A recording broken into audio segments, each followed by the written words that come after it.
मित्रांनो, आज आपण 3 अंकी संख्येला 1 अंकी संख्येनं कसं गुणायचं हे पाहणार आहोत। यासाठी आपण वेगवेगळ्या प्रकारची अशी 5 उदाहरणं घेतलेली आहेत आणि या उदाहरणांच्या सहाय्याने तुम्हाला मी गुणाकार शिकवणार आहे। हा व्हिडिओ तुम्ही बघितला तर तुम्हाला 3 अंकी संख्येला 1 अंकी संख्येनं कसं गुणायचं याची सर्व उदाहरणे खूप आरामात सोडवता येतील। पहिलं उदाहरण या ठिकाणी आहे मुलांनो 415 गुणिले 3। तर हे आपण उदाहरण सोडवूया। सुरुवात प्रथम 3 ने 5 ला गुणायचं आहे। 3 5 15, 15 ला या ठिकाणी 5 मांडा। आलेला हा जो हातचा आहे तो या दशकाच्या डोक्यावरती मांडायचा आहे। ओके, आता 3 ने ह्या 1 ला गुणायचं। 3 1 3, हे 3 आणि हातचा 1 त्याच्यात मिळवायचा। 3 आणि 1 4। आता 3 ने या शतकाच्या घरातील अंकाला गुणायचं आहे। 3 चौक 12। अशा प्रकारे हे पहिले उदाहरण सोडवून झालेलं आहे। दुसरे उदाहरण आपण पाहूया 538 गुणिले 5। या ठिकाणी सुद्धा आपण हे उदाहरण सोडवूया। 5 ने 8 ला गुणायचं आहे। 5 8 40, 40 ला 0 येईल। हातचे जे येणार आहेत ते दशकाच्या वरती या ठिकाणी मांडायचे। 4 हातचे आले होते।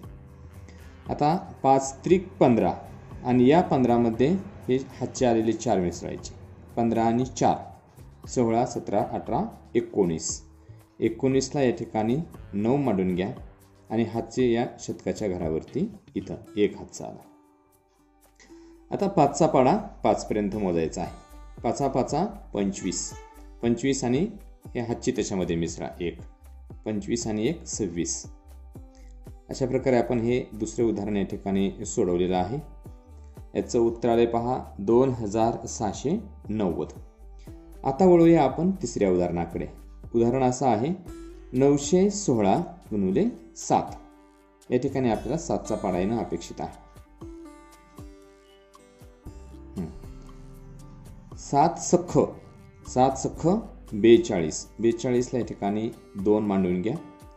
आलेले जे हातचे 4 आहेत हे या ठिकाणी मांडायचे। आता 7चा पाडा 1 पर्यंत म्हणा। 7 1 7 आणि या 7 मध्ये 4 हात मिसळायचे आहे। 7 आणि 4 11, 11 ला 1 येईल। हातचे या 9च्या डोक्यावरती 1 मांडले। आता 7चा पाडा 9 पर्यंत म्हणायचा आहे। 7 9 63, 63 आणि हातचा 1 64। तर या ठिकाणी आपण मांडूया। उत्तर आले पहा 6412। ओके, राहिलेली 2 उदाहरणं लगेच आपण पाहूया। आता या उदाहरणामध्ये तुम्हाला 0 घेतलेल्या संख्या दिसतील, 0 असलेल्या संख्या आहेत। या ठिकाणी बघा चौथं उदाहरण 705 गुणिले 4। आता हे सुद्धा उदाहरण आपण सोडवूया। 4चा पाडा आपल्याला पाठ पाहिजे। 4 5 20, 20 ला या ठिकाणी 0 मांडायचं आहे आणि हातचे या 0 जे स्थान आहे याच्या वरती इथं हातचे 2 आले। आता 4चा पाडा 0 पर्यंत म्हणा। 4 0 0। या ठिकाणी मुलांना तुम्हाला एक नवीन नियम शिकायला मिळेल। कोणत्याही संख्येनं जर आपण 0 ला गुणलं तर गुणाकार 0 येतो। ओके, 4 0 0। मग या 0 मध्ये हे 2 मिळवायचे तर 0 अधिक 2 याचं उत्तर 2 येतं। हे आपण या ठिकाणी मांडू आणि 4 7 28। या ठिकाणी आपण 28 मांडून घेऊया। येस, याचं उत्तर आलंय मुलांनो 2820। आता वळूया आपण शेवटच्या आणि 5व्या उदाहरणाकडे 600 गुणिले 9। आता हे उदाहरण खूप सोपं आहे। या ठिकाणी आपण नियम शिकलो पाहिजे। कोणत्याही संख्येने 0 ला गुणलं तर गुणाकार किती येतो मुलांनो? 0 येतो। तो नियम आपल्याला या ठिकाणी वापरायचा आहे।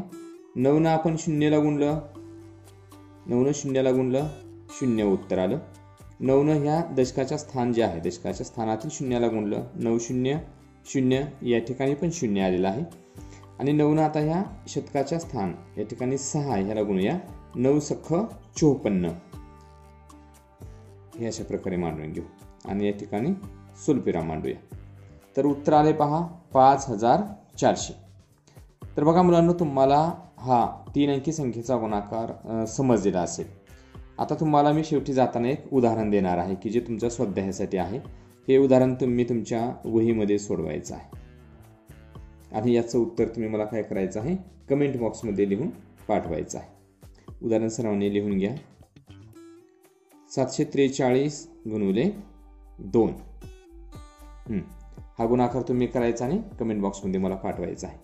चला तर मुलांनो, पुन्हा भेटूया. पुढचा घटक आहे 3 अंकी संख्येला 2 अंकी संख्येनं भागणे. ओके.